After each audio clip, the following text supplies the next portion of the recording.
Hello, everybody. Scott Golden here with Golden Opportunities Coaching. Welcome to those of you who are new. Welcome back to those of you seasoned veterans of what we do around here. Hopefully, you're getting through the pandemic okay, and hopefully, we're close to the end of that. But I have noticed a rise in today's topic with clients. I've worked with people all over the world, and so social anxiety is today's topic. If you are struggling with issues with social anxiety and/or other personality challenges that you'd like to deal with, I'd love to be of service to you if I can. The best way to do that is you can reach out through here on YouTube in the About Me section. Go to my website, check that out, or you can go to the at PO Perception Twitter, send me a direct message, and we can set up a session that way. But signs of social anxiety disorder or things that people with SA wish that people knew is our topic for today. There's actually there have been studies that say 1 in 3 people who will experience social anxiety for an extended period of time in their lifetime. And so ultimately that can be extremely difficult. Now, there's half a dozen or so things I want to go through here. The first thing is for a person with social anxiety disorder or social anxiety challenges, social interaction can be extremely draining. Now, that doesn't necessarily mean that these individuals don't want to be social, but imagine running up a hill carrying a 50-pound weight on your back. That's oftentimes what it can feel like to have to be always on. So, the person who has social anxiety or issues in that area is going to feel like everything they say, everything they do is being judged or monitored, which is our next point. The judgment causes the person to be extra vigilant, thinking through everything they're going to say, how they might be being interpreted, what they didn't say, what they should have said, what they could have said, and ultimately that leads to the fear of judgment, which the fear then creates bodily responses, which is our next point.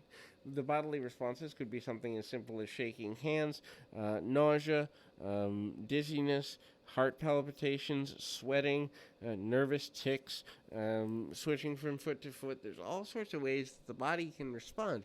Many times, the person suffering with social anxiety may not even realize that these tics are happening until they're right in the middle of them, and also they may not even realize how it makes them come across when they're in the middle of it because they're so interested and focused on getting kind of their body to calm down that they're not seeing how they come across to others, which then creates further social isolation, which only propagates and furthers the problem.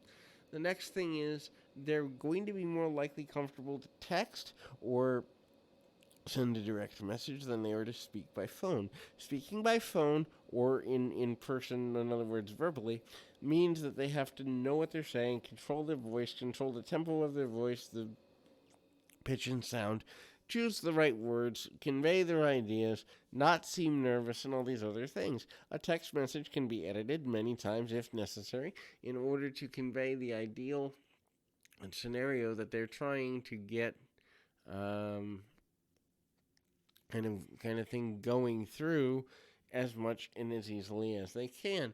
The next thing to consider is that these individuals do value friends, but they probably are going to value quality of friends over quantity of friends.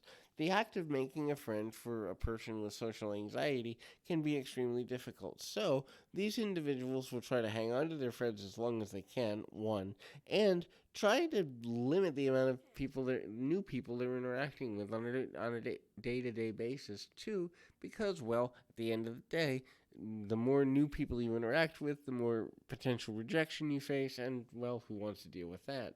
In any event, they're going to fear that interaction before it happens, meaning that even sometimes minutes, hours, or sometimes even days, depending on how much pressure is on the individual meeting, the person will start to have physical and emotional symptoms related to social interaction. These symptoms will continue to build and become more intense as the hour of um, for lack of a better term, doom comes closer, and thereby make them be more self critical, which is our final point. Self criticism for what they didn't do and what they did do is something that the person with social anxiety lives through almost every day. And so,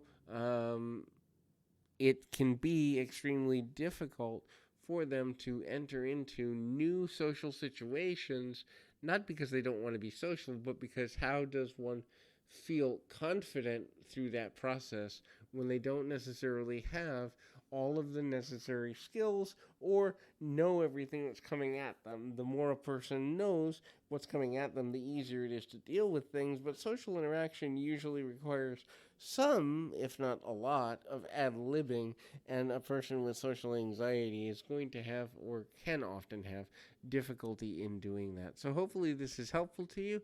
I encourage you to keep your feet on the ground, your mind in the moment. Until next time, everybody.